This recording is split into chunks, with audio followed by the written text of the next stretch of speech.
আমি যা দেখছি সবই প্রথম, এর আগে কখনো নির্বাচনও করি, নির্বাচনে অংশগ্রহণ করিও নি। তো যাই দেখছি সব নতুন আর কি। আপনাকে বলছিলেন যে নির্বাচন অনেক কিছু হয় এবং ঘন্টায় ঘন্টায় সবকিছু পরিবর্তন হয়। হ্যাঁ, তো এখন আসলে এই পরিবেশটা কেমন মনে হচ্ছে সবকিছু মিলে? এখন তো এইমাত্র আসলাম, তো দেখি আর কিছুক্ষণ দেখি।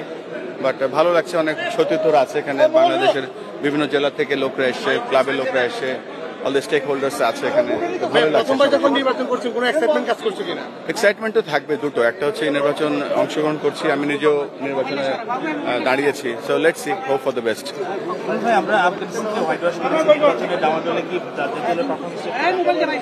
আমরা তো ওই কাজটাই, মেন কাজ হচ্ছে বাংলাদেশ জাতীয় দল, বাংলাদেশের ক্রিকেট, এবং দলকে অনেক শুভকামনা জানাচ্ছি। ভালো ক্রিকেট খেলেছে এবং সামনে যে আমাদের ওয়ানডে সিরিজটা আছে এটা অত্যন্ত গুরুত্বপূর্ণ। বেশ কিছু জায়গায় দেখতে পেয়েছি, কিছু জায়গায় আমাদের ইমপ্রুভমেন্টস এরিয়াস আছে, যেমন বিশেষ করে মিডল অর্ডার ব্যাটিংটা। বাট টিমটা যেই ক্রিকেট খেলছে গত 2 মাস ধরে, ভেরি এক্সাইটিং ক্রিকেট, এবং আমরা এই দলটা নিয়ে অনেক আশাবাদী। আপনি 4 মাসের জন্য কাজ করেছিলেন, 4 মাস, এবার যদি নির্বাচিত হয়ে নতুন কোনো কাজ করবেন, কোনো কিছু সেট করেছেন কিনা? আমরা তো যা বলার আজকে শেষ হোক, তারপরে সব একসাথে বলবো, ডিপেন্ডিং অন দ্য আলটিমেট রেজাল্টের পরে সব বলবো আর কি। থ্যাংক ইউ ভাই, থ্যাংক ইউ।